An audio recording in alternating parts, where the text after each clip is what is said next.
Olá a todos, estamos começando mais um programa Papo Acadêmico e hoje a gente vai falar um pouco sobre matemática financeira no nosso dia a dia. Eu sou Anelisa Périco, professora da Unesp de Araraquara, do Departamento de Economia. Então, num primeiro momento, a gente vai falar de capitalização simples e composta, operações mais comuns e planos de financiamento da habitação, que são temas que são muito comuns no nosso dia a dia. Tá? Então, nesse sentido, antes da gente começar a adentrar mesmo no conteúdo, eu vou fazer uma breve contextualização do sistema financeiro nacional. Então, tudo isso que a gente vai falar está no nosso dia a dia e é importante que a gente saiba o que está por trás disso tudo. Então, nós temos um sistema financeiro nacional e esse sistema financeiro nacional ele tem uma função primordial. A função é fazer a intermediação financeira. Então, o que é o processo de intermediação financeira? É o processo de captar recursos. Então, todos aqueles agentes que possuem um excedente, ou seja, que gastam menos do que ganham, eles têm uma sobra. Em compensação, a gente tem aqueles outros agentes, que acabam tendo menos recursos do que precisam. Então, o sistema financeiro nacional ele fica nesse meio do caminho. Ele trabalha para organizar o excedente de quem tem e a ausência de recursos para aqueles que precisam. Então, essa é a função primordial do sistema financeiro nacional. E, para fazer isso, ele tem alguns agentes importantes também, algumas instituições importantes, que criam normas, que supervisionam e que operam, de fato, o sistema. Tá? E é nesse sentido, a gente vai trabalhar, principalmente hoje, com os agentes que operam o sistema, ou seja, os bancos. Tá? Então, os bancos múltiplos, os bancos que a gente está habituado a trabalhar e a ver no nosso dia a dia, eles são os principais responsáveis pela operação no sistema financeiro nacional. Tá? E como a gente sabe, os bancos, eles trabalham com uma taxa de juros. Então, a taxa de juros é o cerne de toda a nossa apresentação. Porque a gente sabe que quando a gente precisa de recursos, a gente capta uma quantia e devolve um valor superior justamente por conta dessa taxa de juros. Tá? Então, nesse primeiro momento, a gente vai falar um pouquinho de como funciona a forma de capitalização desses juros.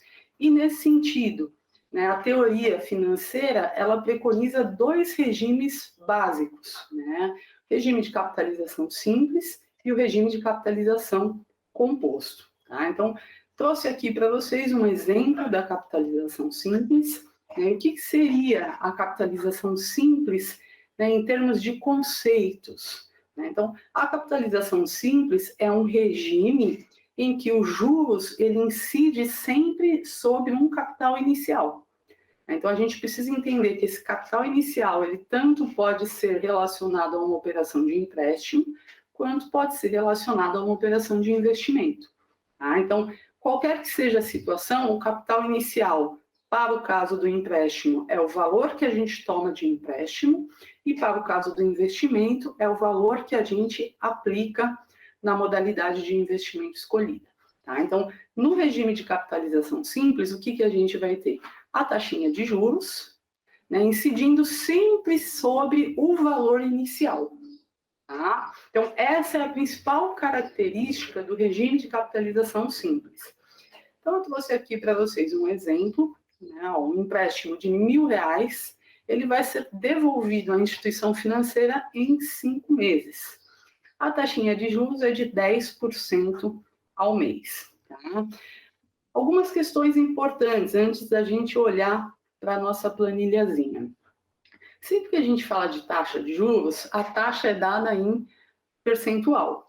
Mas, quando a gente trabalha com os cálculos, a gente tira o percentual. Então, 10%, se eu dividir 10%, fica 0,10. Tá? Então, para os cálculos, a gente trabalha com esse valor unitário, não mais em percentual. Tá? E aqui nós temos a nossa planilha desse empréstimo, né, um empréstimo cuja capitalização, o regime de capitalização é simples, então só lembrando, né, no regime de capitalização simples, a taxa vai incidir sobre o valor inicial. Tá? Então, aqui no mês 1 é o momento em que a gente toma o empréstimo, esse aqui é o nosso saldo, quanto a gente deve na hora que a gente acabou de tomar o empréstimo. Tá? E aí a gente vai caminhando mês a mês para identificar, primeiro, a questão do conceito, né, vinculado ao regime de capitalização simples, e depois para a gente entender qual é o valor, o montante que vai ser devolvido à instituição financeira. Tá? Então, os R$1.000 que nós acabamos de tomar, né, então vamos calcular o valor dos juros. A taxa, ó, já tirei o percentual dela, 0,10, sobre o valor inicial. A gente tem que lembrar disso, capitalização simples sobre o valor inicial. Então, 0,10 de 1.000, eu tenho R$100 de juros. Então, no final do primeiro mês, a gente já está devendo 1.100. Então, tá aqui, ó, saldo do segundo, no início do segundo mês, eu estou com uma dívida de 1.100. Vou calcular agora os juros do segundo mês. O 0,10, que equivalem aos 10%, sobre os R$1.000. Então, eu tenho R$100 de juros de novo. Então, o que era 1.100 já virou 1.200. E vai funcionar assim para todos os períodos. Tá? Então, percebam, a característica central dessa forma de capitalização está aqui, ó, nos R$1.000, né, na coluna intermediária da nossa planilha. Tá? Então, basta a gente lembrar do conceito, a taxa de juros incide sobre o capital inicial. Então, por mais que a dívida esteja aumentando no decorrer do período, porque a gente só paga ao final do quinto mês, o valor, a taxa de juros incide sempre sobre o valor que nós tomamos de empréstimo. Tá? Então, respeitamos a principal característica do regime de capitalização simples e, ao final dos 5 meses, né, a gente devolve à instituição financeira, mantida essa taxa de 10% e esse prazo da operação, a gente devolve R$1.500. Tomamos R$1.000 no mês 1 e, ao final do mês 5, a gente devolve os R$1.500. Então, essa é uma forma de capitalização dos juros. Tá? Temos agora a segunda forma, né? E a forma que é a mais importante para a gente, que é o regime de capitalização composto. Tá? Então, em termos conceituais, o que esse regime difere do anterior? Tá? Então, a gente tem uma taxa de juros que ela vai incidir sobre o capital inicial no primeiro momento.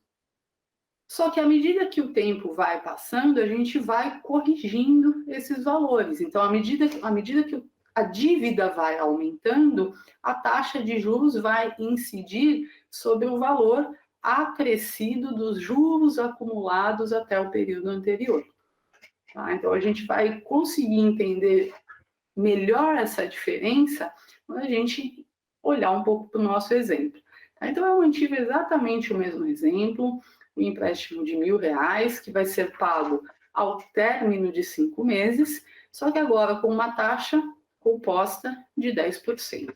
A taxa mantém a mesma, o regime de capitalização, agora composto, é o que é alterado. Tá? Então, aqui no mês 1, a gente acabou de tomar os R$1.000 de empréstimo, né, e vamos calcular os juros do primeiro período. Então, 0,10 dos R$1.000, a gente tem R$100 de juros. Meu saldo devedor passa a ser 1.100. Então, notem, no início do mês a gente tomou um empréstimo de 1.000, no final do primeiro mês a gente já está devendo 1.100, incorporamos juros de um mês. O que vai acontecer no segundo mês? Poxa, no início do segundo mês a minha dívida já está em 1.100. Então, percebam a diferença. Ó, agora os 10%, eles não incidem mais sobre os R$1.000, e sim sobre o valor corrigido da dívida. Tá? Por isso que a gente fala, no regime de capitalização composto, é juro sobre juros. Tá? Então, reparem aqui no segundo mês, 10% de 1.100. Dentro desses 1.100, a gente tem os R$1.000 da dívida original, mais os R$ 100 de juros do período anterior. Tá? Então, agora os 10% incidem sobre os R$ 1.100. Então, a gente tem um crescimento nos juros, agora ele vai a R$ 110. Com isso, a nossa dívida ao final do segundo período é de 1.210. E vai ser sobre esse 1.210, ou 1.210 no final do segundo mês. No início do terceiro mês ainda é ele, porque a gente está ali com uma diferença de um dia. Então, aqui é como se fosse o dia 30 de um mês, e aqui é o dia 1º do mês seguinte. Tá? Então, no mês seguinte, que no nosso caso é o mês 3, a nossa dívida é de 1.210. Taxa de juros sobre o valor da dívida corrigido, a gente tem novamente um valor maior de juros. Tá? Com isso, nosso saldo devedor ao final do terceiro mês é de R$ 1.331. Tá? E assim a gente vai para os demais períodos, T4 e T5. Tá? Então, de forma que pegamos R$ 1.000 no início do primeiro mês. Passados os 5 meses, com uma taxa de 10% ao mês e com regime de capitalização composto, a gente vai devolver R$ 1.610,51. Tá? Então, esse regime de capitalização composto, é ele que vigora, é ele que está em vigência, né, no nosso sistema financeiro nacional e no sistema financeiro nacional de todos os países do mundo. Tá? Então, é esse sistema que ele vai ser utilizado tanto para operações de empréstimos quanto para operações de investimentos. Tá? Então, já vimos aqui, em termos conceituais, a diferença entre a capitalização simples e a capitalização composta. Agora, eu acho que é importante a gente entender um pouquinho as operações mais comuns que existem no sistema financeiro nacional. E a gente trouxe aqui o que tem de mais comum pensando no uso das pessoas. Tá? Então, trouxe aqui 3 operações de curto prazo, pensando no nosso dia a dia, que são operações que, de fato, fazem parte da nossa rotina.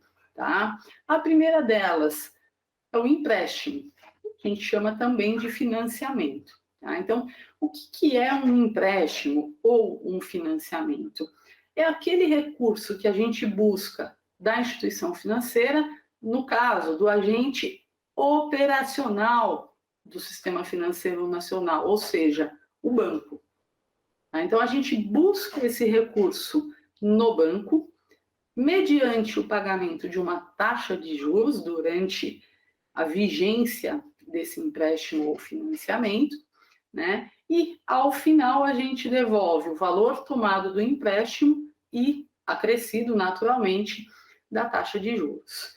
Normalmente, o objetivo, a gente busca um empréstimo numa ausência de recursos momentânea, ou ainda quando a gente não tem um recurso suficiente para comprar um produto ou um serviço à vista, então a gente faz a opção de vincular a um empréstimo. Tá? Então, são operações muito comuns.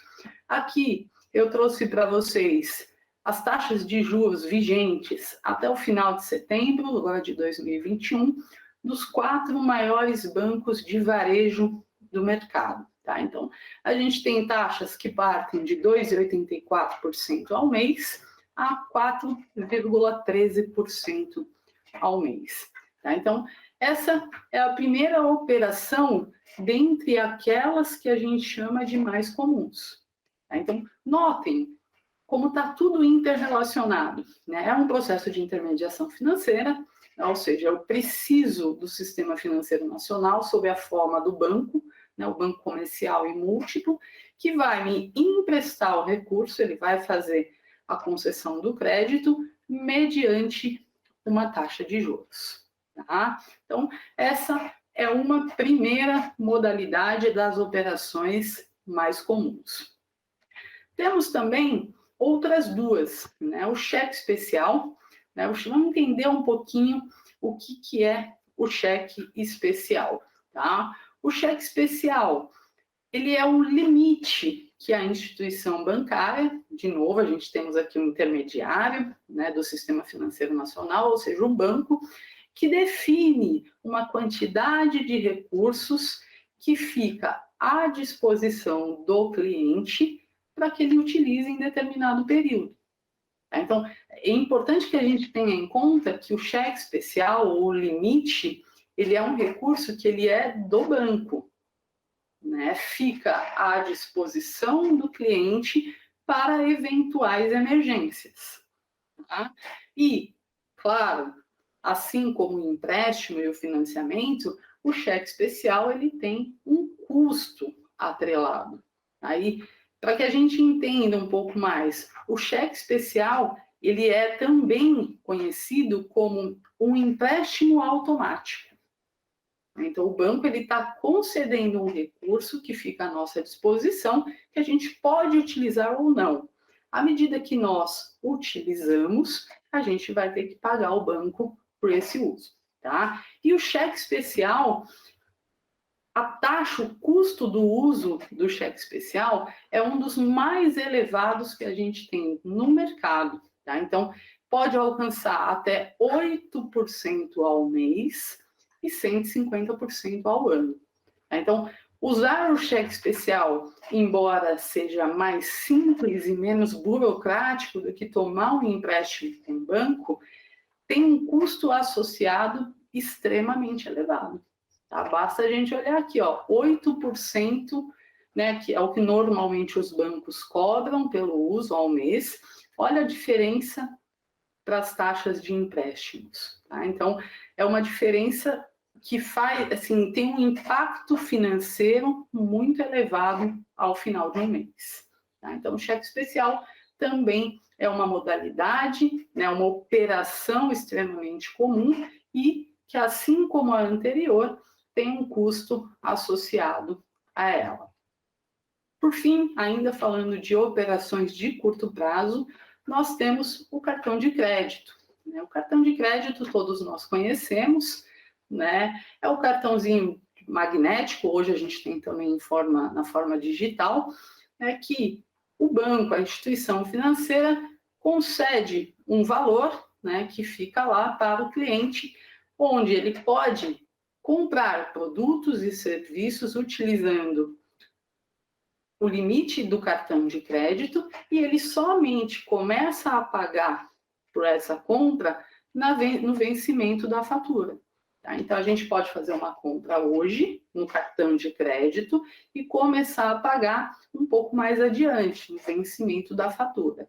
Tá? Então, é uma modalidade também bastante comum, né, em que a maior parte da população tem acesso.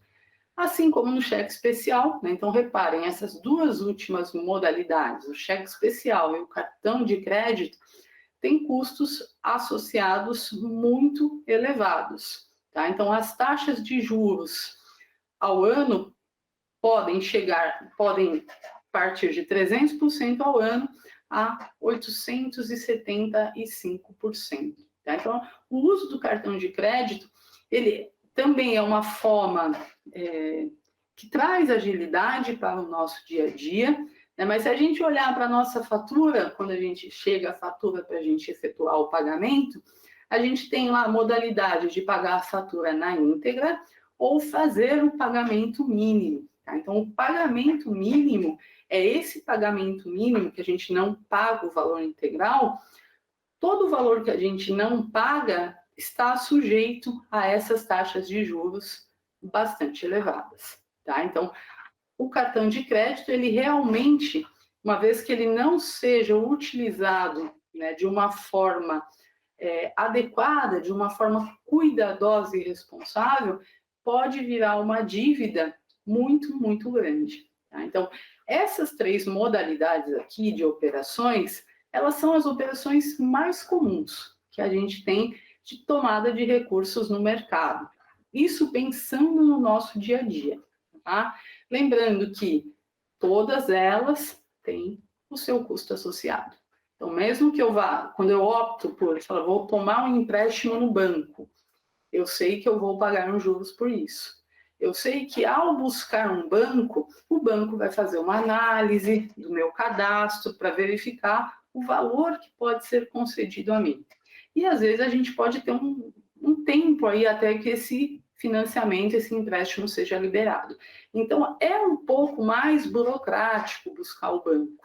No entanto, as taxas de juros praticadas pelos bancos são muito, muito menores do que a taxa do limite do cheque especial e do que a taxa pelo uso do cartão de crédito. Tá? Então, são modalidades aí que pertencem ao nosso dia a dia.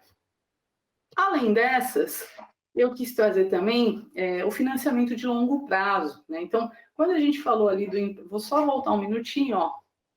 A gente estava falando aqui, quando a gente busca o banco, de empréstimo pessoal. É aquele empréstimo que a gente toma e a gente vai pagar num tempo não tão longo, tá? Diferentemente do empréstimo ou financiamento de longo prazo. Tá? Então, longo prazo, a gente está falando aí de 10, 20, 30, 42 anos. Tá? Então, normalmente esses financiamentos eles estão relacionados à aquisição de habitação. Tá? Então, a gente tem aí, poxa, eu quero comprar uma casa, né? Ou comprar um terreno, um apartamento. O que eu faço? Eu busco novamente um banco, né? Uma instituição que pertencente ao sistema financeiro nacional, operacional, né? Porque ela que opera esse tipo de transação, e tento tomar um financiamento para o financiamento da habitação. Vamos falar um pouquinho desse financiamento, né? Ele é de longo prazo, né? O mutuário permanece pagando uma quantidade de anos elevada, né? E a gente precisa entender o impacto dos juros nessa prestação, né? Já que a gente vai pagar por um longo período, primeira coisa, eu quero saber o quanto eu vou pagar por mês. Ou seja, eu quero entender a prestação. E dentro dessa prestação tem um elemento muito importante, que são os juros.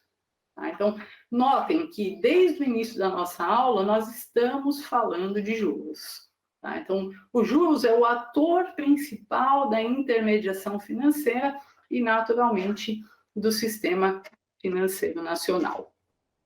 Para o financiamento da habitação, o sistema de pagamento mais comum é o sistema de amortização constante, o SAC.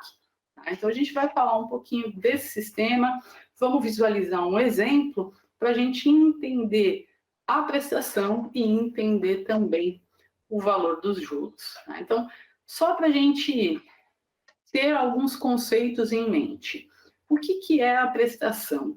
A prestação é aquele valor que a gente paga regularmente, né, pelo financiamento da habitação. Dentro da prestação, a gente tem uma parte que corresponde à amortização. Aí, o que é a amortização? É a parte da prestação que está relacionada ao pagamento do principal da dívida. Tá? Então, é como se eu tomasse 100 mil reais de empréstimo. Eu sei que, passado o tempo, eu não vou pagar 100 mil reais, eu vou pagar 100 mil reais mais juros. Os 100 mil reais é o principal da dívida.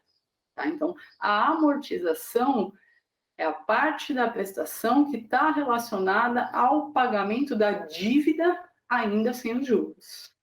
E nós temos também a parte que cabe aos juros. Tá?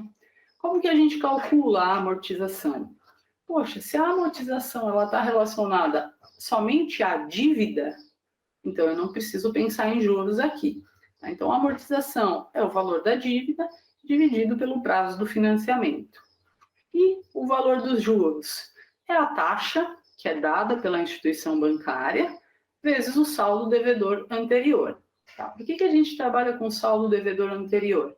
Porque a cada período a gente vai diminuindo a dívida. Tá? Então, a gente vai corrigindo o saldo devedor. Tá? Então, o saldo devedor vai diminuindo, a taxa permanece a mesma, só que ela vai incidindo sobre um saldo que vai sendo reduzido à medida que nós vamos pagando as nossas prestações. Tá? Então, vamos visualizar aqui. Trouxe um exemplo Nessa simulação eu fiz recentemente, no dia 25 de setembro, né, com previsão de início de pagamento um mês depois. Tá? Então, é como se eu tivesse tomado a dívida no dia 25/9, começo a pagar 25/10, 25/11, 25 de dezembro, 25 de janeiro, por um longo prazo. Taxa de juros do banco que eu fiz a simulação, 0,68% ao mês. Reparem, taxa de juros de financiamento de longo prazo, financiamento da habitação, ela é bem menor do que a do crédito pessoal, do empréstimo pessoal, tá? 0,68% ao mês. Valor simulado do imóvel, tem um valor de R$150 mil. A instituição bancária que eu fiz a simulação, ela financia até 80% desse valor. Ou seja, dos 150 mil que vale o imóvel, a instituição bancária financia até R$120 mil, o que necessariamente resulta numa entrada de 30 mil. Tá? Então, para eu comprar esse imóvel por meio dessa instituição, eu consigo R$120 mil de empréstimo para pagar num longo prazo e preciso dar uma entrada de R$30 mil. A localização desse imóvel é a cidade de São Paulo e, por ser cidade de São Paulo e ter esse valor de R$150 mil, o imóvel está enquadrado no programa Casa Verde e Amarela. Renda familiar que eu simulei, R$4.500 por mês. Tá? Onde eu fiz toda essa simulação? Eu optei por trabalhar com a simulação da Caixa Econômica Federal, né, porque é uma instituição bancária do governo, né, e que aplica subsídios um pouco maiores, né, aliás, é a que aplica os subsídios ofertados pelo governo. Tá? Então, como a nossa simulação trabalhou com o programa, a gente vai fazer aqui pela Caixa Econômica Federal. Além disso, é importante lembrar também que a Caixa Econômica Federal é o principal agente de financiamento do sistema de financiamento habitacional do país. Tá? Então, entrei no site da Caixa, aqui em habitação, ó, cantinho inferior esquerdo. Fiz aqui a simulação, então todos aqueles dados que eu apresentei anteriormente estão aqui, ó, na simulação. E esse primeiro quadrinho aqui superior à esquerda são alguns dados que a própria Caixa nos deu do sistema. Tá? Então, ó, o valor do empréstimo, R$120 mil. O prazo que a Caixa Econômica aceitou foi de 360 meses. Ou seja, eu vou ficar pagando este imóvel por 30 anos. Tá? E preciso também dar uma entrada de R$30 mil. E aqui, agora nessa tabelinha, é a planilha de pagamento que a Caixa Econômica Federal apresenta. Tá? Então, aqui ela só colocou as prestações de 1 a 7, também porque não caberia a gente colocar prestações de 1 até a 360, né? Mas é só para a gente identificar aqui o valor das prestações, né? E o saldo devedor que vai diminuindo à medida que o tempo vai passando. Tá? Então, vamos entender aqui essa prestação? A gente já tem alguns instrumentos para isso. Primeira prestação, tendo em conta o financiamento de R$120 mil e a taxa de 0,68% ao mês. Né? Então, a primeira coisa que a gente vai fazer é calcular a prestação. Aqui, se a gente olhar à esquerda, eu trouxe uma planilha que eu fiz. Né? Por que eu optei por apresentar essa planilha? Porque é uma planilha que todos nós podemos fazer, para identificar, para entender. Poxa, eu quero entender como a Caixa Econômica Federal calculou a minha prestação. Quanto que eu vou pagar do principal e quanto que eu vou pagar de juros. Tá? Então, essa planilha aqui, mais abaixo à esquerda, é uma planilha que eu que fiz. Tá? Então, a gente consegue fazer também, todo mundo que toma dívida junto à Caixa ou junto a qualquer outro banco, consegue reproduzir essa planilha. Tá? Então, vamos lá. Ó. No T0, ele é o nosso período, a gente deve R$120 mil. Tá? Então, no primeiro mês a gente não paga nada, a gente toma a dívida, no nosso caso era 25 de setembro, a gente vai começar a pagar um mês depois. Então, o nosso T1 é 25 de outubro, 25 de novembro, dezembro, janeiro, e assim por 30 anos. Tá? A prestação que a Caixa definiu está aqui, ó, a primeira prestação, R$ 1.149,33, que está aqui também. Tá? Mas antes de calcular a prestação, vamos calcular a amortização. Então, como eu falei há pouco, a amortização ela está relacionada ao pagamento do principal da dívida, sem os juros. Então, qual é o principal da dívida? É os R$ 120 mil. Então, temos aqui R$ 120 mil. R$ 120 mil eu quero pagar em 360 meses. Então, se eu pagar 360 prestações de R$ 333,33, eu liquido R$ 120 mil. Tá? Então, a amortização ela vai ser igual em todos os períodos.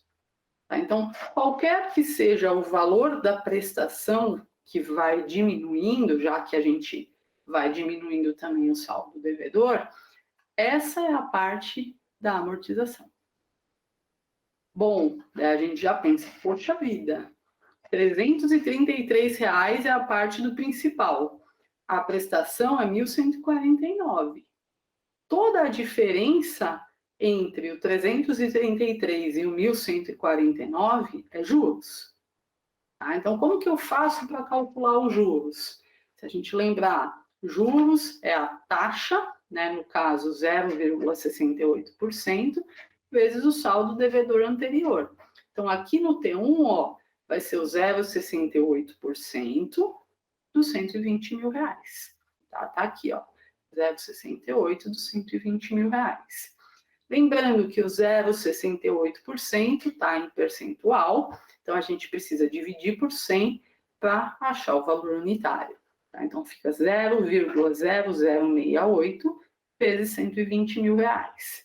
Valor dos juros, R$ 816 no T1. Aqui. R$ 333,33 mais os R$ 800 de juros, a gente chega na prestação, tá? R$ 1.149,33. Exatamente a prestação que a Caixa Econômica apresenta na simulação. Tá? Então, a gente consegue compreender o valor da prestação em todos os períodos. Tá? Lembrando que os juros eles vão diminuindo. Por quê? Poxa, eu devia 120 mil. Dos 120, lembrando, 120 mil é sem juros.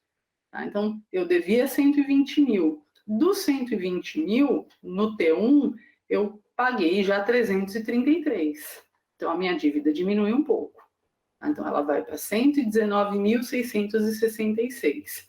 E é sobre esse novo valor, ó, reduzido, ele diminuiu um pouquinho, mas diminuiu, que a taxa de juros vai incidir no mês seguinte. Então, para eu chegar nesse R$ 813,73, eu preciso aplicar o 0,68% sobre o meu novo saldo devedor, que vai diminuindo período a período.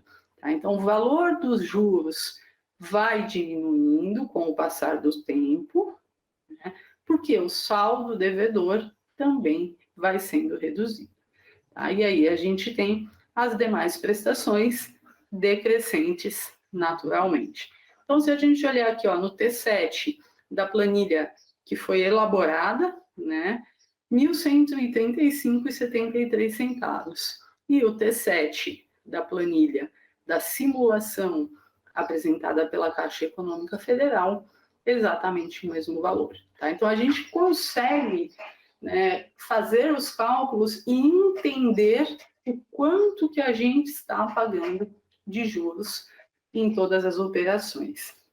Tá? Então, essas operações, tanto empréstimos e financiamentos, limite do cartão de crédito, e o próprio limite do cheque especial, além do financiamento habitacional, se a gente perceber o que elas têm em comum, é uma taxa de juros.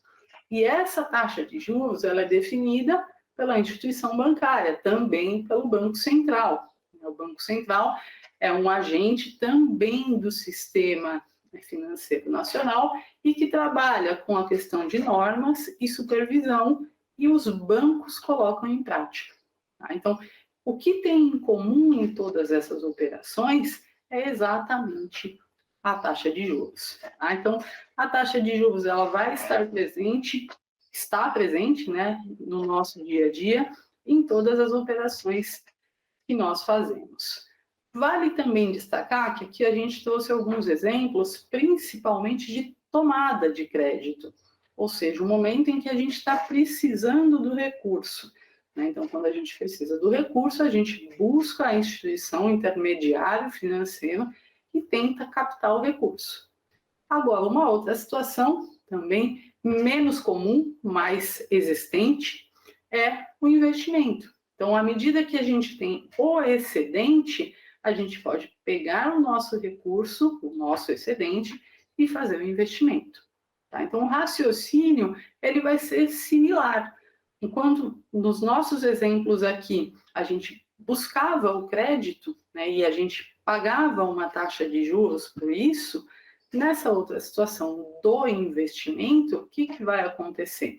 A gente vai pegar o nosso excedente e agora, neste tipo de operação, a gente vai ser beneficiado pelos juros, porque o nosso valor, o valor aplicado, ele vai render, né, uma remuneração que vai, os juros agora assumindo, né, uma característica, digamos assim, mais positiva. Então, enquanto em operações de empréstimos e financiamentos, os juros representam um ônus, né, numa operação de investimento, a gente tem exatamente o contrário, né?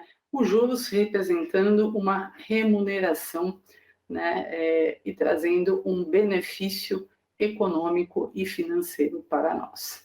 Tá? Então, com isso, a gente encerra essa primeira parte do programa e, na sequência, a gente vai entender um pouquinho, vai responder um pouco das dúvidas dos nossos alunos.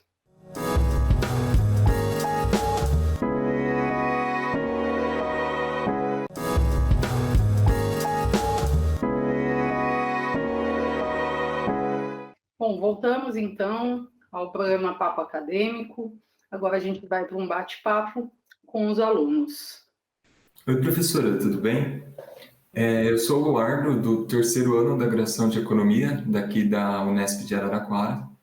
E eu queria perguntar para a professora que nesses últimos tempos a gente tem ouvido falar bastante sobre inflação.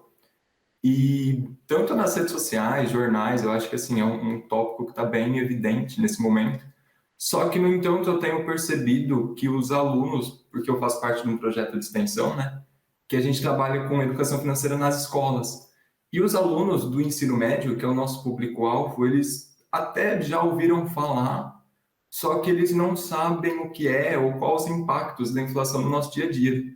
Então, o que eu queria te perguntar é justamente isso: quais os impactos reais da inflação no nosso cotidiano e para esse sistema financeiro que a professora descreveu no início?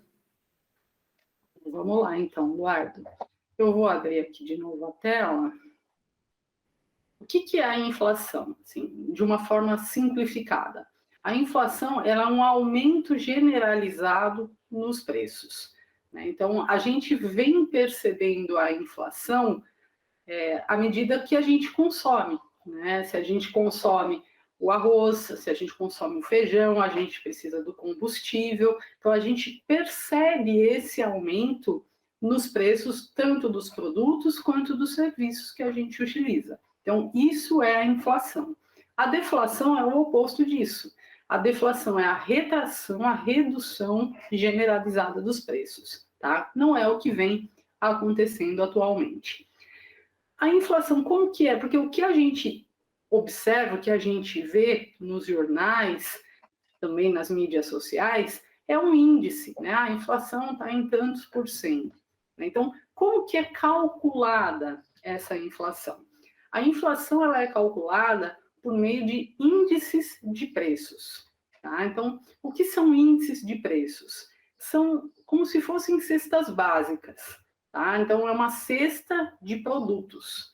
Né? E essa cesta de produtos, ela tem, né, o acompanhamento periódico dos preços. Então, mês a mês, os itens que compõem aquela cesta são avaliados. Né? E daí a gente tem, por exemplo, o IGP e o IPCA, são dois índices de preços muito importantes. O IGP é o índice geral de preços. É uma cesta básica muito ampla. Tá? Então, o IGP, o próprio nome fala, ele é geral. Então, ele tenta pegar diversos setores e etapas produtivas. Então, nessa cesta básica, vai ter o produto, os produtos que a gente, enquanto família, consome. Vai ter também produtos vinculados à construção civil e terão produtos também vinculados aos produtores. Tá? Então, por isso que é uma cesta extremamente ampla. Então, é uma cesta grande, com 3 segmentos ali, construção civil, consumo das famílias e também relacionados aos produtores. E, periodicamente, a Fundação Getúlio Vargas, que é a criadora do IGP, ela faz o acompanhamento desses preços. Então, quando a gente ouve falar da inflação, por exemplo, mensurada pelo Índice Geral de Preços, a gente vai ter um determinado percentual.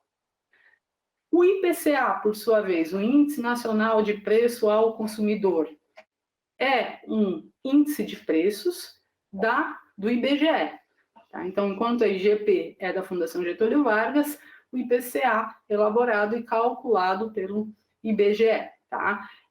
É também uma cesta básica? Sim, só que ela é mais restrita, porque sai dessa cesta básica construção civil e os preços dos produtores. Então, fica só o consumo das famílias. Então, a gente vai ter, por vezes, né, o IGP diferindo do IPCA. Tá? Então, é assim que é calculada a inflação. Então, esses são 2 índices de preços, mas a gente tem uma série deles. Eu acho que eles são os mais comuns, com bastante tranquilidade. Respondendo agora mais especificamente a tua pergunta, qual é o impacto da inflação? Poxa, a inflação ela tem um impacto tremendo no nosso consumo. Né? Por quê? Porque ela reduz o nosso poder de compra. Então, a gente tem, à medida que os preços vão aumentando, a tendência é que a gente consuma menos desses produtos. Tá? E como que a gente faz para mensurar essa redução no poder de compra? Por meio da taxa de desvalorização da moeda, a TDM. Então, só para a gente entender o cálculo, e isso independe do índice de preços que nós estejamos utilizando. A gente pode trabalhar com produtos, inclusive. Tá? Então, vamos pensar aqui, ó, a taxa de desvalorização da moeda é igual à inflação. Então, que inflação? Aquela inflação, seja do IGP, seja do IPCA, ou de determinado produto que a gente esteja consumindo, tá? Dividido por 1 mais essa mesma inflação. Vamos pensar em 2 exemplos que fazem parte do nosso dia a dia, né? A carne bovina. A carne bovina a gente vem escutando já há um bom tempo que ela só faz aumentar. Tá? Então, o estudo da Fundação Getúlio Vargas, recente, indicou que a variação na carne bovina, ou seja, a inflação da carne bovina, foi de 33% entre agosto de 2020 e agosto de 2021. Então, em um ano, ela aumentou 33%. Qual que é o impacto disso na nossa vida? Tá? Então, eu vou utilizar o conceito de taxa de desvalorização da moeda. Então, no nosso numerador, a gente tem a inflação da carne. Lembrando que a gente não trabalha em percentual na equação. Então, 33%, divido 33 por 100 e chego no 0,33. Dividido por 1 mais esse 0,33. O resultado que nós temos aqui é 24,81%. Eu vou arredondar para 25%, tá? Então, o que significa esse 25%? Significa que lá em agosto de 2020, com X reais, eu comprava 1 quilo de carne. Já em agosto de 2021, ou seja, um ano depois, com aquele mesmo valor, com aquele X reais, eu consigo consumir 75% do quilo de carne, ou seja, 750 gramas. Tá? Então, eu tiro esse percentual, que eu arredondei para 25%, do que a gente consumia. Então, se eu consumia 1 quilo de carne, se eu tiro 25%, né, que é o impacto da inflação, eu passo a consumir 750 gramas de carne. Tá? Outro exemplo também que está bastante em evidência é o etanol, né, o combustível. A variação do etanol de janeiro a agosto de 2021, ela foi de quase 41%. Tá? Ou seja, lá no início do ano, a gente consumia tantos litros de combustível com determinado valor, passado 8 meses, a gente consome um pouco menos. Tá? Então, vou jogar aqui de novo na equação da taxa da desvalorização da moeda. Então, a inflação, aqui no caso do combustível, 40,75, tirei do percentual, 1 mais o 40,75. Então, a nossa taxa de desvalorização da moeda, ou seja, a nossa redução no poder de compra foi de quase 30%. Ou seja, em janeiro deste ano, com X reais, a gente consumia 1 litro de etanol. Né? Passados 8 meses, a gente consome 0,70% do litro do etanol. Tá? Então, o primeiro impacto sentido da inflação é a redução do nosso poder de compra. Tá? Então, a gente diminui o consumo dos bens e produtos, serviços que tiveram o preço aumentado. Uma outra questão importante, Luar, que você apontou, né, o impacto no sistema financeiro nacional, ou tentando, né, trazer essa pergunta para a nossa realidade mesmo, né? Não o sistema como um todo, para a pessoa.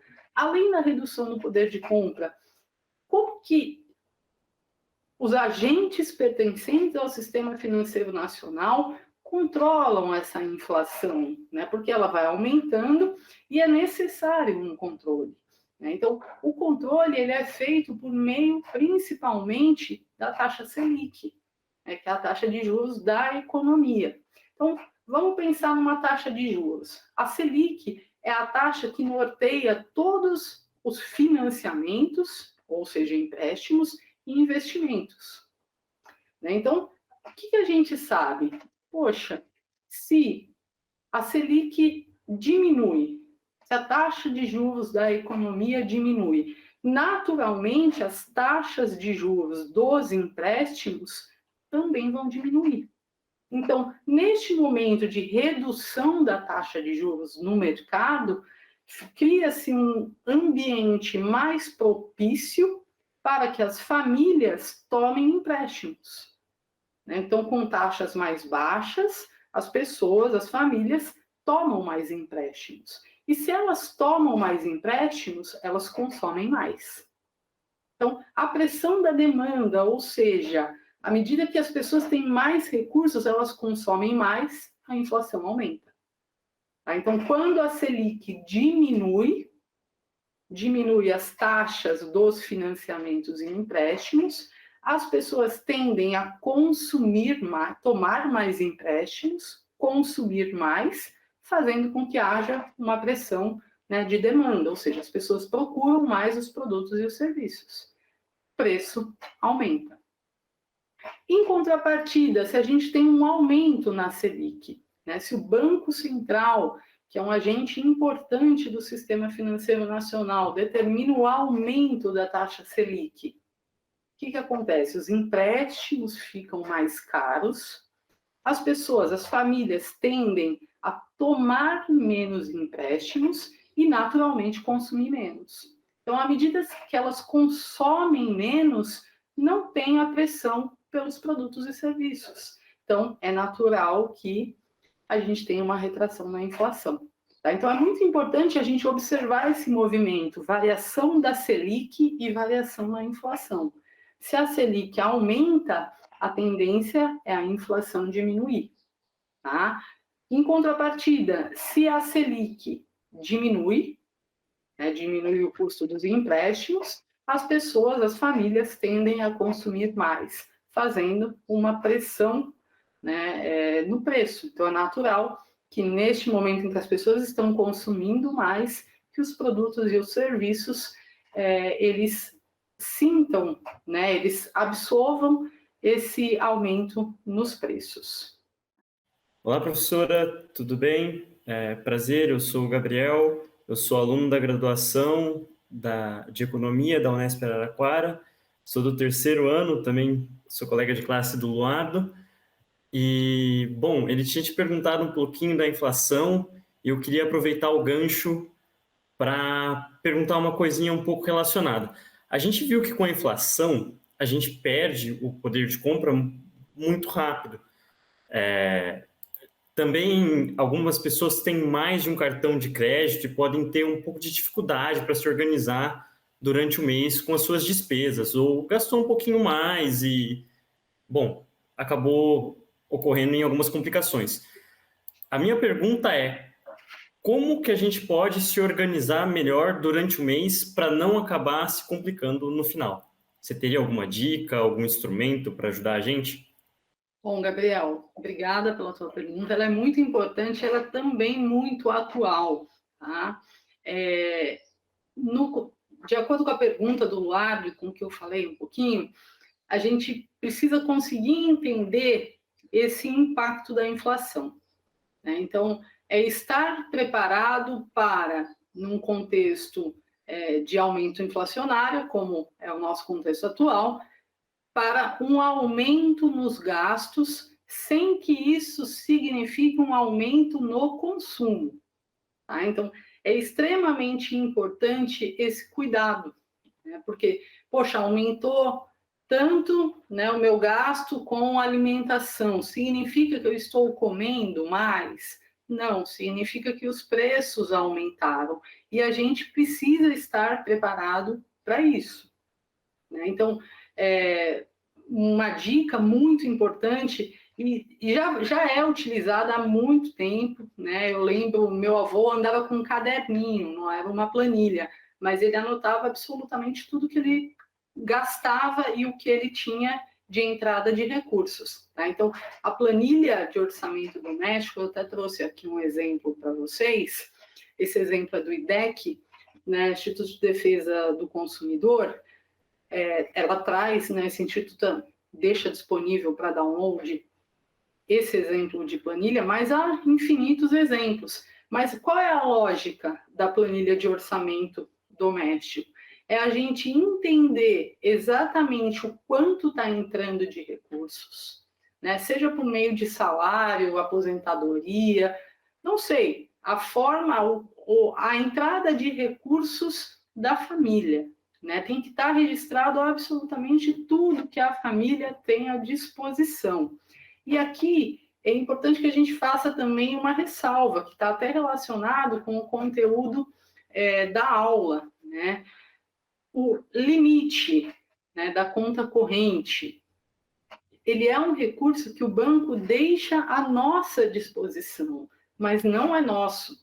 Tá? Então, quando a gente fizer o registro das entradas de recursos, seja por meio de salário, seja por meio de aposentadoria ou o 13º que vai entrar, a gente não pode colocar como uma entrada de recursos o limite da conta corrente, porque não é nosso. Tá? E representa um custo elevado que a gente vai ter. Tá? Então, o que eu poderia falar é, registra absolutamente tudo. Então, aqui, olha, nessa planilhinha que a gente tem aqui, tem várias entradas, receita de salário, se for autônomo também vai ter a renda do autônomo, de férias, 13º.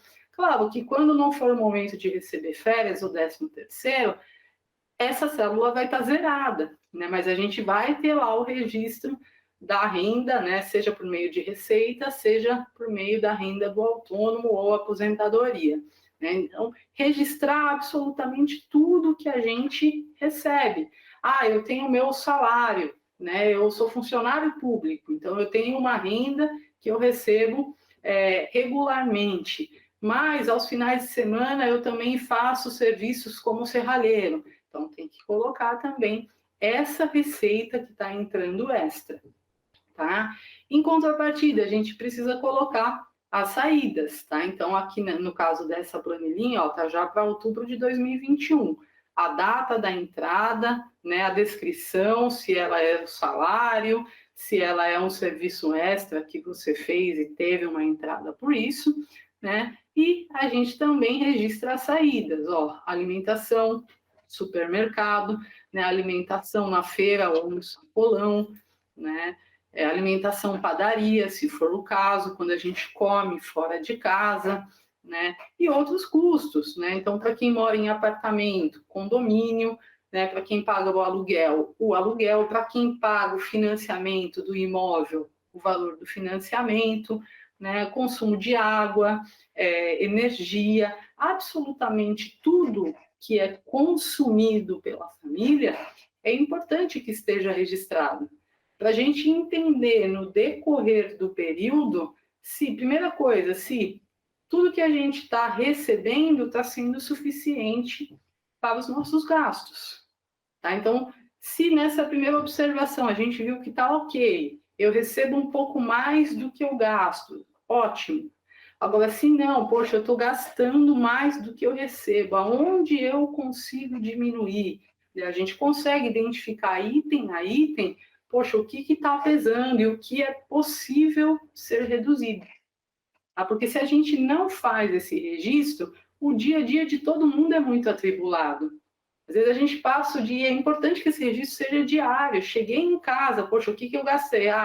Eu fui até tal lugar, então tem a passagem do ônibus. Ou se eu estava de carro, coloquei combustível no carro, né? Comprei uma água no posto de gasolina também. Então, a gente consegue identificar exatamente aonde a gente pode estar excedendo.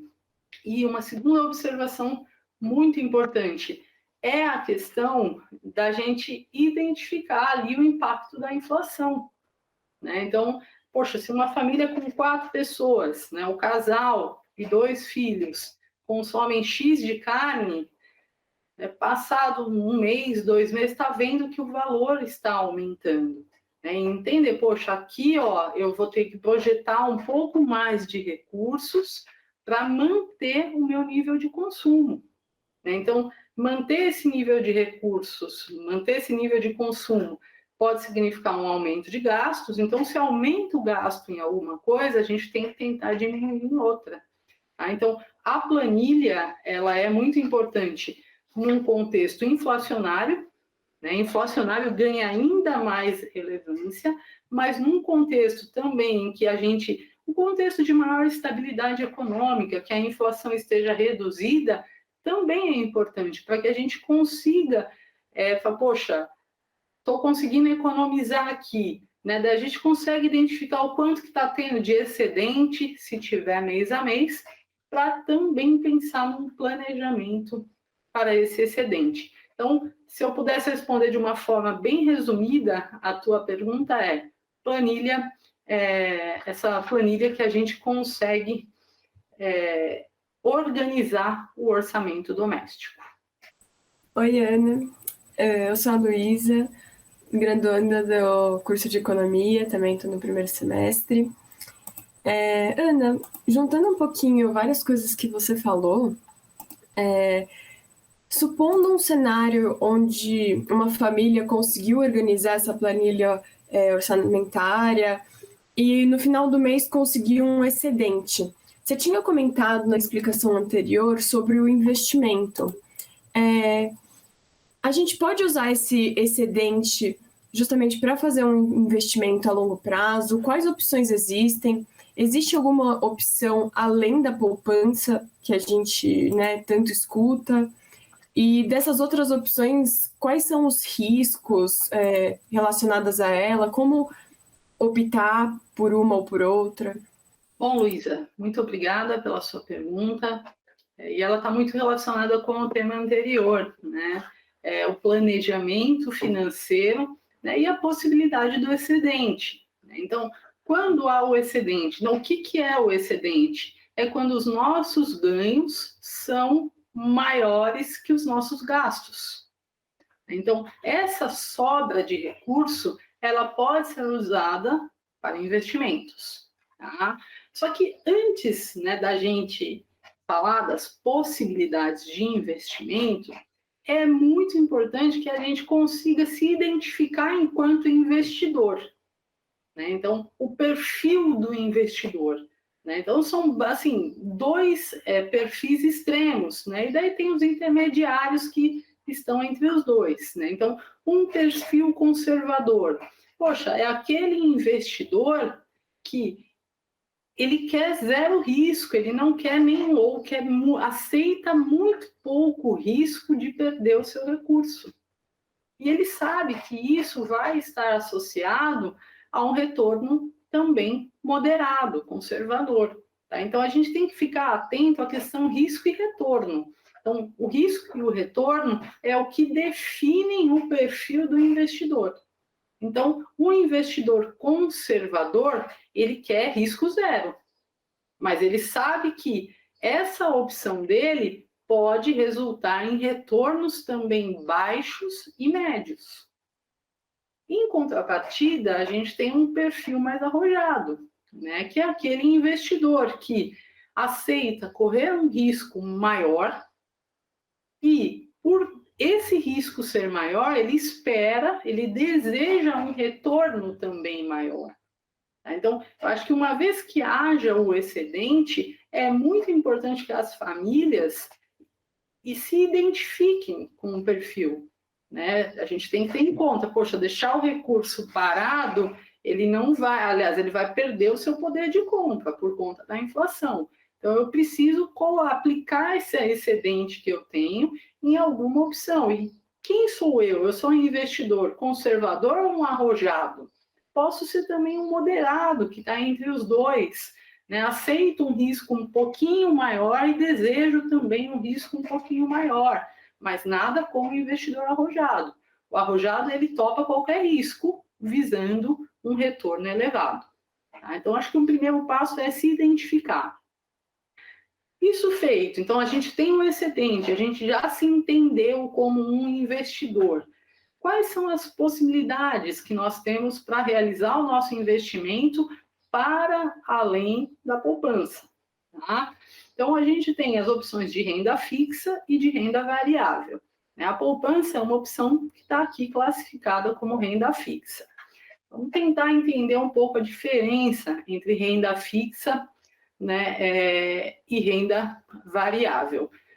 A renda fixa, a principal característica dela, a grosso modo, é como se a gente, enquanto pessoa física, enquanto investidor, colocasse o nosso recurso, emprestasse o nosso recurso, né, para um banco, para uma empresa ou para o governo. Então, são opções mais estáveis, econômica e politicamente falando, e que a gente já sabe de antemão, no ato que a gente realiza o investimento, a gente já sabe, daqui a quanto tempo, quanto que eu vou ter de retorno. Tá? Então, pelo fato dessa opção, poxa, eu optei por investir para um banco, por emprestar recursos para um banco, comprei um título de renda fixa. Eu optei por emprestar um recurso para o governo. Poxa, eu trabalhei com título público.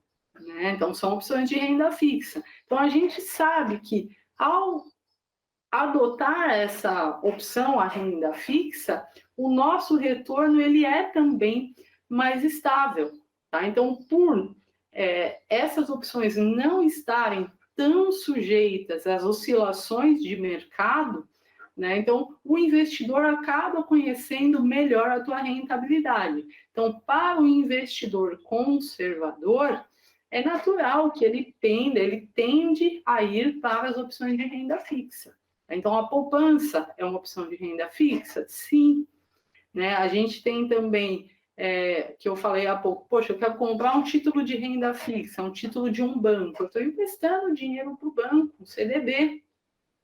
Tá? Ou eu comprei um título público, eu estou emprestando dinheiro para o governo. Então, passado determinado período, a gente já sabe exatamente ali o quanto que a gente vai ter de ganho real.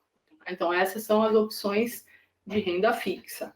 A renda variável, ela é exatamente o oposto. Então, a gente não está emprestando dinheiro nem para o governo, nem para empresas e nem para os bancos. É como se a gente adquirisse, né?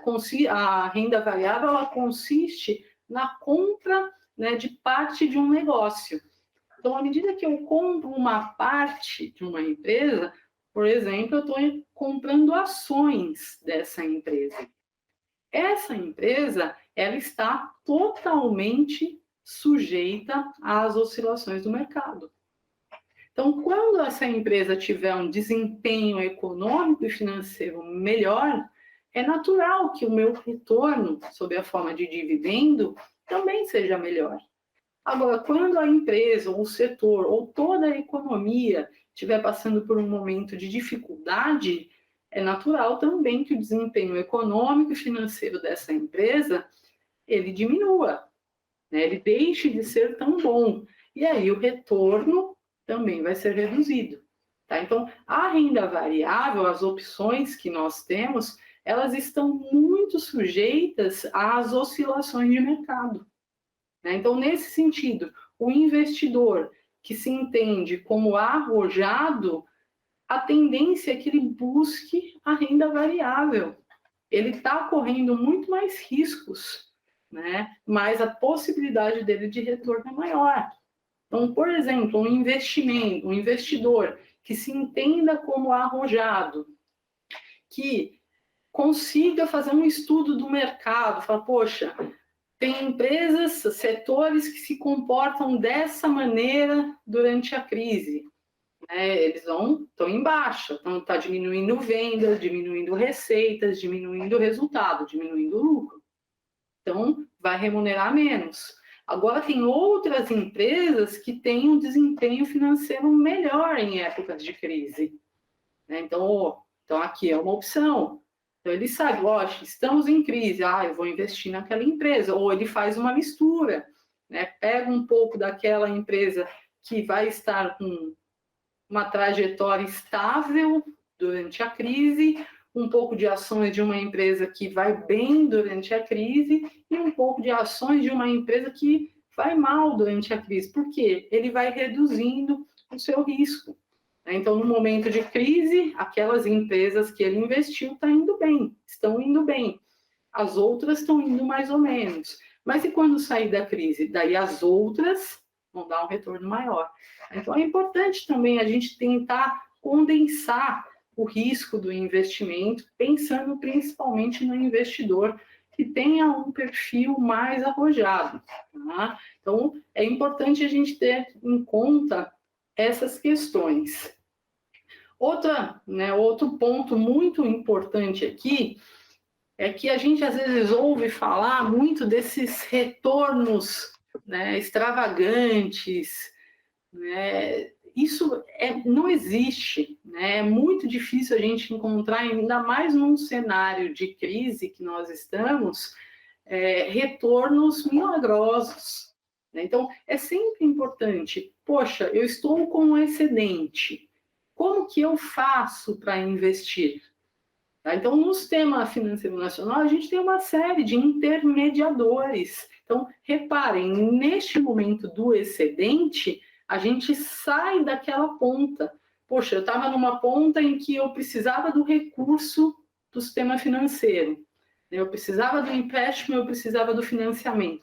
Agora eu estou em outra ponta. Poxa, eu estou conseguindo guardar um pouquinho. Então, esse meu dinheiro eu vou investir. Então, eu estou com excedente, eu não preciso de empréstimo. Então, da mesma forma que, se antes a gente precisava do empréstimo e precisava também do intermediário financeiro, agora, com o excedente, a gente também precisa do intermediário financeiro. Então, à medida que a gente opte, olha, eu consegui o excedente, eu quero investir, é buscar um intermediário financeiro que seja reconhecido pelo mercado. Tá? Então, seja uma corretora, seja um banco, são instituições que sabem exatamente o que fazer e apresentar as opções para o investidor. Tá? Então, uma dica para quem está com excedente, quer fazer o investimento, busque um intermediário financeiro que seja reconhecido pelo mercado, pela sua capacidade de fazer essa operação. E tenham cuidado com propagandas com retornos milagrosos, tá? Porque, por vezes, a gente, na boa intenção, né, buscando aí um retorno bom, a gente acaba caindo em uma cilada. Oi, professora, tudo bem? Eu sou a Thalita, graduando do terceiro ano de Economia também, e eu gostaria de saber um pouquinho mais acerca do cheque especial fornecido pelo banco. Muitas vezes, ainda mais nos aplicativos hoje em dia, a gente não sabe bem diferenciar o que é o nosso saldo e o que é esse limite especial fornecido pelo banco. Um dia, nesse mesmo projeto que o Luardo participa, sobre educação financeira, eu também participo junto com ele, e uma aluna contou que ela estava há meses utilizando o cheque especial do banco, achando que era o saldo dela realmente, e isso acabava influenciando no orçamento dela totalmente, né? E eu gostaria de saber, na prática, como aquela porcentagem de 8% de juros ao mês do limite especial, ele pode afetar a nossa vida. Por exemplo, se eu tirar R$1.000 do meu cheque especial, assim, durante os 25 dias no mês, quanto que eu vou pagar de juros no mês seguinte?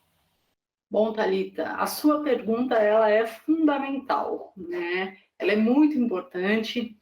Por quê? Porque há essa confusão mesmo. E eu acho muito relevante essa experiência de vocês no projeto de extensão de educação financeira, que vocês já vêm fazendo há um tempo, e a Unesp, aqui no Departamento de Economia, já tem esse projeto já há bastante anos, né? Então, leva um pouco dos conceitos de educação financeira para as escolas. E o que você vê lá de dúvidas são as dúvidas generalizadas, são as dúvidas que toda a sociedade tem.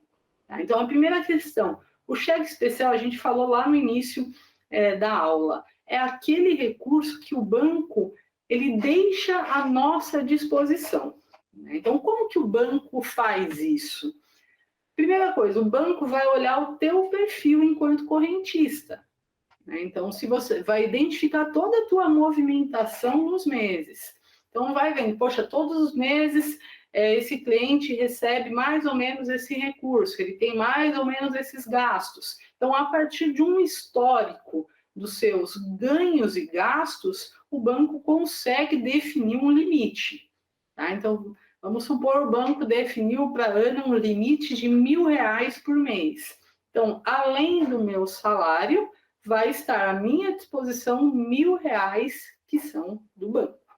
Tá? Então, guardem isso, é do banco. Tá? Então, o que é meu sobre os meus recursos próprios? No meu caso, o meu salário. Então, eu não tenho um custo. Né? Eu tenho um custo lá de administrar a conta corrente, né? Mas eu não tenho um custo por utilizar o meu recurso. Agora, sobre tudo aquilo que é de terceiros, né? E aqui a gente está falando, na sua pergunta, né, do cheque especial, o limite, a gente vai pagar. Né? E a gente vai pagar um dos juros mais caros do mercado. Então, qualquer que seja o valor que a gente esteja utilizando, a gente vai ter um custo para isso. Tá? O teu exemplo, né, que você falou de R$1.000. R$1.000 é o limite que foi definido no seu exemplo. E você utiliza por 25 dias no mês. Tá? Então, vamos tentar misturar os assuntos. Primeira questão, o teu limite está dado. Segunda questão, poxa, usou por 25 dias no mês, o mês tem 30 dias. Significa que já no 5º dia do mês, você já não tinha mais recursos próprios. Né? Então, o que eu tenho que pensar, refletir sobre isso? Bom, essa é uma condição esporádica, ou seja, eu tive um problema, tive que fazer uma obra de emergência na minha casa e utilizei muito mais do que eu tinha e recorri ao limite. Então, se essa for uma situação pontual, esporádica, tudo bem, né? Acontece na vida de todo mundo. Agora, se essa situação se repete em todos os meses, né, significa que o nosso planejamento financeiro ele não está sendo bom. A gente não está conseguindo identificar em que itens a gente está gastando mais. Então, daí a gente volta para a questão do planejamento financeiro e da planilha de orçamento doméstico. Tá? Então, o uso do limite de forma regular e constante, ele é só a ponta do iceberg. Né? Então, tem outros problemas que estão por trás disso. Né? Então, uma coisa é pontual, aconteceu uma vez, não acontece sempre. Agora, se estiver acontecendo em todos os problemas, é muito importante essa consciência. Retomar planejamento financeiro e trabalhar um pouquinho da planilha de orçamento doméstico. Agora, pensando nos custos, né, do seu exemplo que você falou, poxa, R$1.000 é o meu limite, né? Eu usei os R$1.000 por 25 dias no mês. Né? Quanto que a gente vai pagar de juros por isso, pelo uso desses R$1.000? Então, eu estou trabalhando com aquela taxa, a taxa que eu divulguei agora há pouco, que é uma taxa do Banco Central, de até 8% ao mês, que inclusive é o que a maior parte dos bancos de varejo hoje utilizam, 8% ao mês. Estou trabalhando com um mês com 21 dias úteis. Tá? Então, pode ser 20, 21 ou 22. Trabalhei com 21 dias úteis. Então, a primeira coisa que eu fiz, esse sistema do cheque especial, ele trabalha com juros linear. Então, eu peguei os 8% e dividi por 21 dias, para chegar na taxa de juros ao dia útil. Então, tá aqui, ó, 8% dividir por 21, cheguei em 0,38% ao dia de taxa de juros. Tá? Você usou R$1.000 por 25 dias no mês, né? A taxa ao dia é 0,38 vezes 25 dias vezes R$1.000. O valor aproximado que você vai pagar só de juros por usar esses R$1.000 por 25 dias é R$ 95,23. Então, percebe, é um gasto extremamente elevado. Poxa, eu usei 1.000, eu vou devolver quase 1.100. Né? Então, considerando as taxas de juros que a gente tem no mercado, essa é uma taxa extremamente cara. Tá? Repare, é cobrado por dia. Então, o cálculo dela é sobre os dias úteis. Então, a base do cálculo é sobre uma quantidade menor do que os dias corridos, são 21 dias úteis. Então, a taxa, naturalmente, é mais alta ao dia. E é cobrado pelos dias que a gente utiliza. Tá? Então, tem que tomar muito cuidado com o cheque especial, né? Porque imagina, inicia o mês seguinte, o banco já vai tomar R$1.000 do meu ganho, né? Porque eu usei o limite, e vai tomar mais aí pelo menos R$95 pelo uso do limite da conta corrente. Aqui, Thalita, sim, eu fiz um cálculo bastante simplificado, porque eu trabalhei com a suposição de que, vamos supor, no 5º dia do mês, você já sacou R$1.000, ou já utilizou R$1.000, e que nos outros 25 dias seguintes, não houve movimentação na conta. Tá? Então, trabalhei como se você só tivesse usado os R$1.000.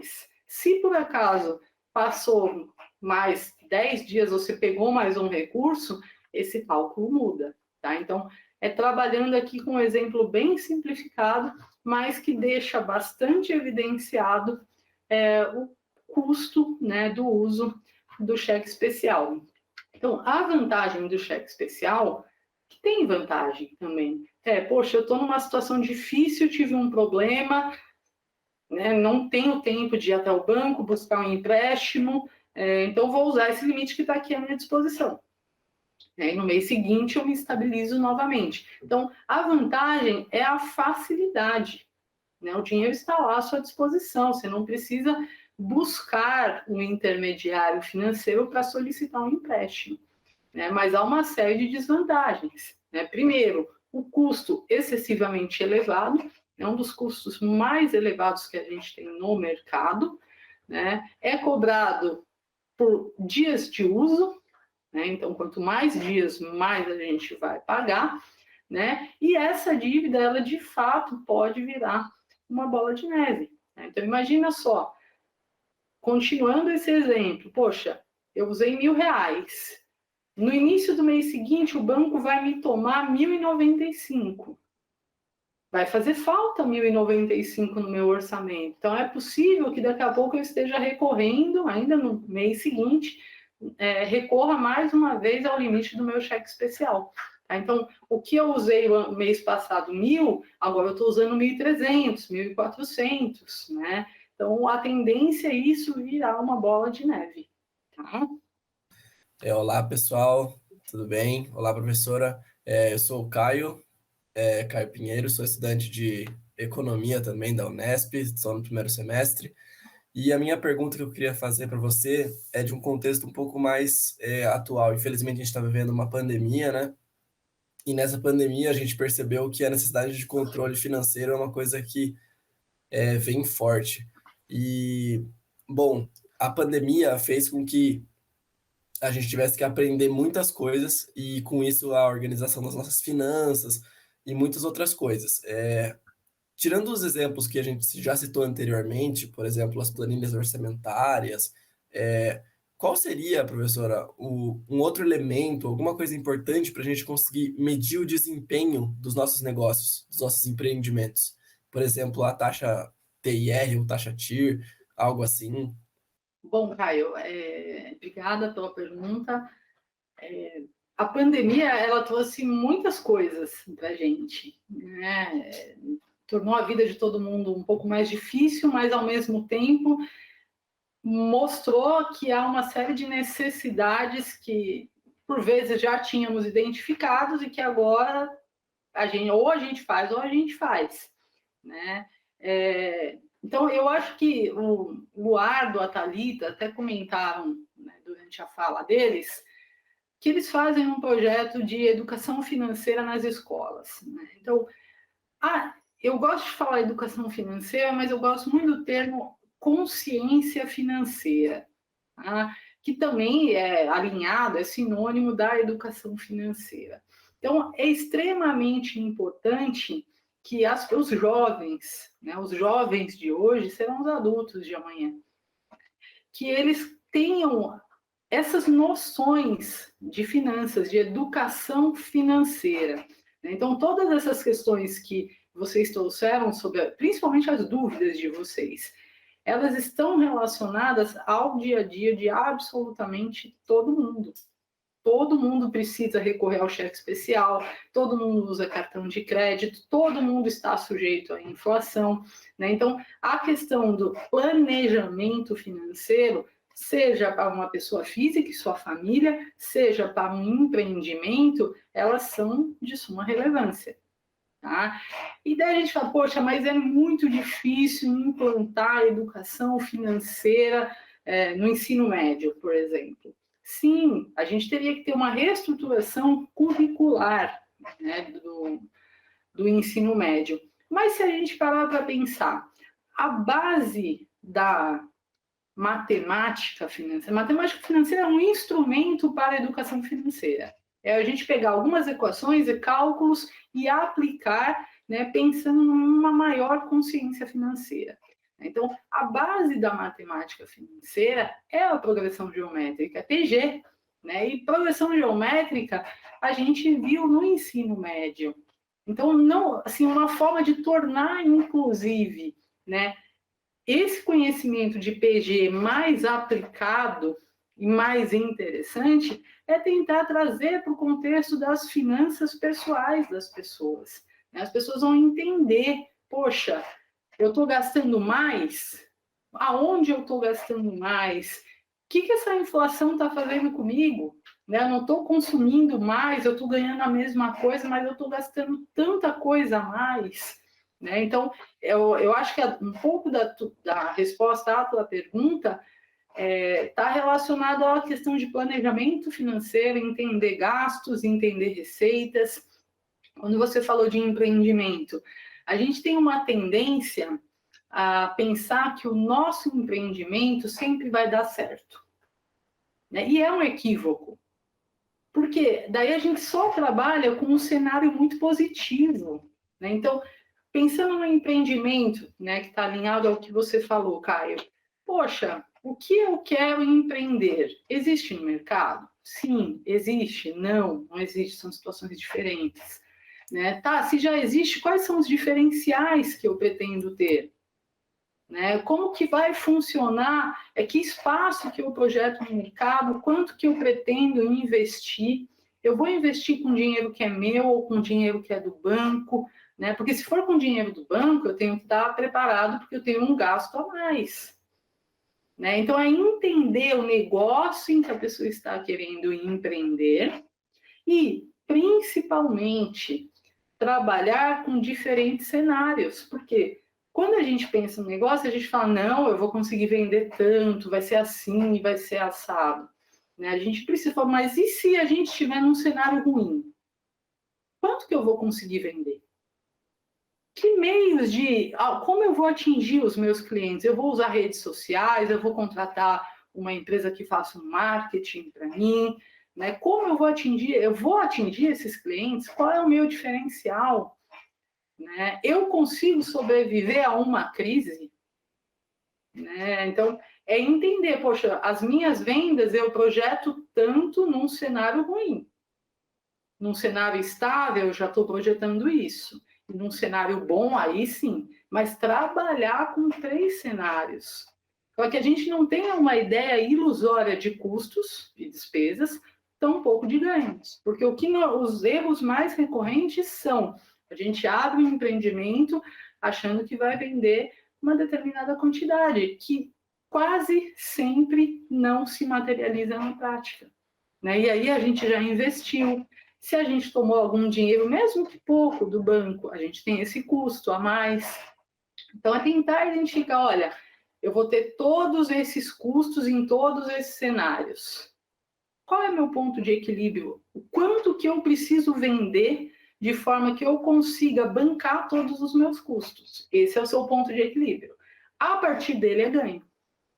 Né? Então, é tentar trabalhar esses conceitos financeiros. Eu até brinco muito com os meus alunos que tem muitos conceitos financeiros que são intuitivos. A gente sabe, poxa, eu não preciso entender exatamente o ponto de equilíbrio para saber, olha, eu preciso vender tanto porque eu tenho um monte de conta para pagar.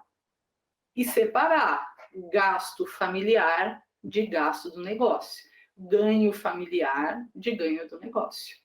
Né? Então, é trazer um pouco dos conceitos financeiros para a realidade do empreendimento, sempre com planejamento. Né? Planejar significa prever ganhos e despesas e trabalhar também a questão da consciência e da educação financeira. Olá a todos, olá professora. Meu nome é Ludmila, eu estou no 4º ano do curso de Economia da Unesp de Araraquara. Muito interessante todos os apontamentos feitos até agora, muito interessante a exposição. A gente vê muito essa aplicabilidade, né, da matemática financeira no dia a dia, que antes era algo que estava assim, no nosso imaginário, como algo que fica só restrito aos economistas, aos contadores, aos administradores, e muito pelo contrário, né? A gente vê ali que hoje em dia a gente está cercado por esses conceitos, né? O Caio ele trouxe algo do contexto mais atual também, eu vou para esse lado, né? Ainda da pergunta dele é muito interessante essa questão dos empreendedores, né, do negócio, principalmente na pandemia, que as pessoas para fugir um pouco dessa crise, da questão das perdas de emprego, também foram para esse lado, né, de abrir seus negócios. vou para essa questão do mercado de trabalho também. A tecnologia, né, tem sido algo que a gente vê todos os lados, né? A gente está cercado pelo avanço tecnológico. Nas próprias companhias, hoje a gente tem, né, nas organizações, nas companhias, sistemas informatizados que realizam cálculos financeiros, né? Dito isso, qual a importância, né, que a senhora vê da gente saber esses conceitos, mesmo havendo esses programas que estão aí, esses softwares que estão aí para facilitar, né, automatizar o dia a dia? Qual a importância de saber ter esses conhecimentos da matemática financeira? Bom, Ludmila, obrigada pela tua pergunta. Isso é uma coisa que eu sempre falo muito para os meus alunos, né? Não adianta você ter uma calculadora ou ter os softwares, os aplicativos, né? Hoje o Excel faz muita coisa, a HP também, se a gente não sabe o que a gente está fazendo, né? Então, por exemplo, um cálculo que eu fiz lá atrás, seja do regime de capitalização composta ou mesmo da inflação, taxa de desvalorização da moeda, a calculadora faz isso com muita facilidade para a gente, né? Eu acho que a gente deve utilizar tudo que a gente tem ao nosso alcance para facilitar o nosso trabalho. Mas eu digo facilitar, né? Porque toda a tarefa de traduzir os números para uma realidade, ela vem de uma base teórica, né? Então a gente precisa ter o conhecimento, inclusive teórico, da matemática financeira para saber interpretar e fazer uma leitura adequada daquilo que o software, a calculadora, o Excel, eles trouxeram como resultado numérico. Tá? Então, eu gosto muito também de um outro exemplo.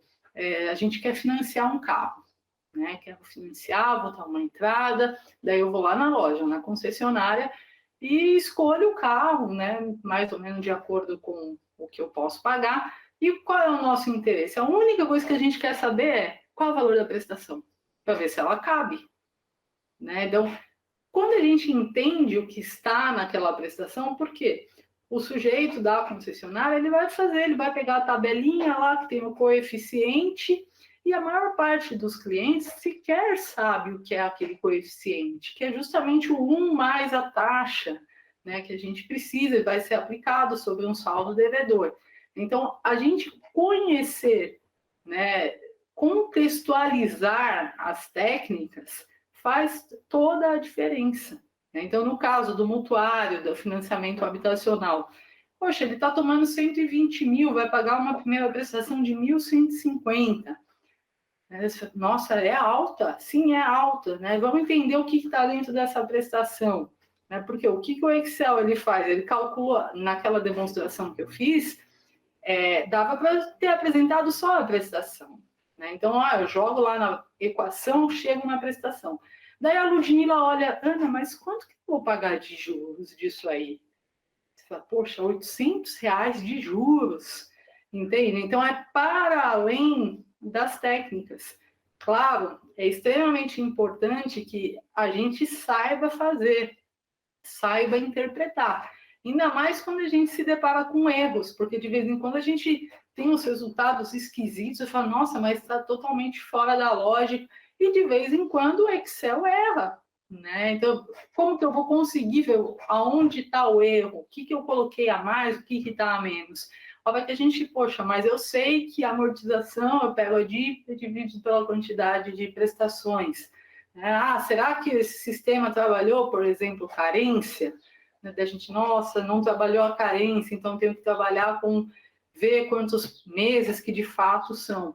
Então, eu acho que os conhecimentos, né, todo o repertório teórico que sustenta, por exemplo, as equações, ele é extremamente importante. Primeiro, para o entendimento da equação em si. Segundo, para a gente fazer uma leitura adequada e aplicar aquilo ao nosso contexto. Você fala, nossa, Ana, mas 0,68 de taxa de juros no financiamento habitacional, 2,80 em um banco, né, uma taxa de CDC, um crédito pessoal. Você vai falar, nossa, mas é muito mais baixo 0,68 do que o 2,2. Realmente, é muito mais baixo, mas o 0,68 é o que promove aquele R$800 de juros. Então, não basta só, já vi que é menos, uma taxa menor é melhor, mas a hora que você começa a interpretar aquilo, você fala, nossa, mas... Então, exige o repertório que está por trás, né? E você está já no fim do curso, né? Então, você já está tendo aí as suas experiências profissionais, e eu acho que a gente já consegue percebendo que só a técnica, ela resolve um pouco, mas ela não me ajuda a entender o contexto em que eu estou inserido, seja enquanto uma pessoa física, uma família, ou seja, enquanto empreendedor, uma pessoa jurídica. Muito bom, professora, muito obrigada pela resposta. Eu queria aproveitar e fazer um questionamento. A senhora já comentou anteriormente essa questão da educação financeira. Volto a falar dessa parte da aplicabilidade, né, do dia a dia, de estar no dia a dia de todas as pessoas, de não ser algo mais só restrito, né, a um profissional específico. Aí a minha pergunta, né, que eu gostaria que a senhora comentasse um pouco sobre quão importante você considera a inserção da matemática financeira nas escolas brasileiras e qual seria um elemento assim importante, né, imprescindível para essa inserção, né, quando a gente volta mais para essa parte da educação do brasileiro em relação à matemática financeira. Bom, Ludmila, a sua pergunta ela também é muito importante e ela está um pouco alinhada ao que eu falei para o Caio, mas eu vou falar um pouco mais, né? Até alguns anos atrás, e essa é uma questão que ela é recorrente, né? Já tem alguns anos que vem sendo discutidos algumas propostas, já tem projetos, inclusive, dos governos, seja governo federal, estaduais ou municipais, que tentam trabalhar um pouco mais da educação financeira para o ensino de jovens. Então, uma primeira questão, o jovem de hoje é o adulto de amanhã. Se o jovem de hoje estiver mais consciente em termos financeiros, ele vai ser, com certeza absoluta, um adulto muito mais planejado, né? Então, mas esse é um tema que ele é recorrente, a gente já ouve discussões, eu já tive a oportunidade de ver alguns projetos do governo mesmo. Mas eu comecei a ter mais proximidade com isso, com esse projeto que o Ardo, atualmente a Thalita, fazem parte, que é o projeto da professora Érica Capelato, do Departamento de Economia da Unesp, né? Já tem mais de 5 anos que ela tem esse projeto, né? Então, a cada ano vai mudando os alunos que participam, então já tem muitos alunos da Unesp que participaram e participam desse projeto. E o mais importante é o público-alvo, né? Então, as escolas e os resultados, né, desse projeto, eles são muito importantes. Então, a hora que eu vi ali se realizando na minha frente, vocês trouxeram um pouco das dúvidas de vocês, das dúvidas que o pessoal, que os alunos das escolas têm, e daí eu tive cada vez mais certeza que essas são dúvidas que não são daquele grupinho de alunos específicos, são dúvidas de uma sociedade inteira, né? Então, quando aquele projeto foi desenvolvido, e atualmente ele ainda eu tive a plena noção, a concreta noção da importância da educação financeira e da consciência financeira. Eu falo que a matemática financeira, ela é só um instrumento, elas são os cálculos que auxiliam a consciência e a educação financeira. Tá? Então, é sem dúvida nenhuma muito, muito importante. Por quê? Porque à medida que você traz esses conhecimentos para os jovens e que eles se apropriem disso, que eles tenham consciência da importância desses temas, que isso tudo vai mexer na rotina da família, vai mexer no bolso, né? Muda completamente a perspectiva de futuro. Né? Então, por isso que eu acho que é fundamental que os conhecimentos de progressão geométrica que são ministrados no ensino médio, eles já venham acompanhados de aplicabilidades. Então, uma forma interessante e rica de tornar esses conhecimentos mais palpáveis é tentar trabalhar com os temas financeiros. E aí sim a gente junta, né, técnicas financeiras com consciência financeira. E aí chegamos, enfim, na educação financeira. Né? Então, é extremamente importante, né, não só nos dias de hoje, atualmente a gente está ainda em pandemia, muitas dificuldades econômicas, financeiras, sanitárias que abraçaram todos os brasileiros, né? Então, não só num contexto de dificuldades como o nosso, mas num contexto de estabilidade e crescimento também. Obrigada pelas perguntas, né? Ludmila, Caio, Eduardo, Gabriel, Luísa, né? Foram muito importantes. Bom, então a gente encerra aqui o programa Papo Acadêmico, né? Quem quiser ter mais conhecimento sobre esses projetos que a gente falou aqui, seguem os links das redes sociais relacionadas aos projetos, né? E muito obrigada pela participação de todos.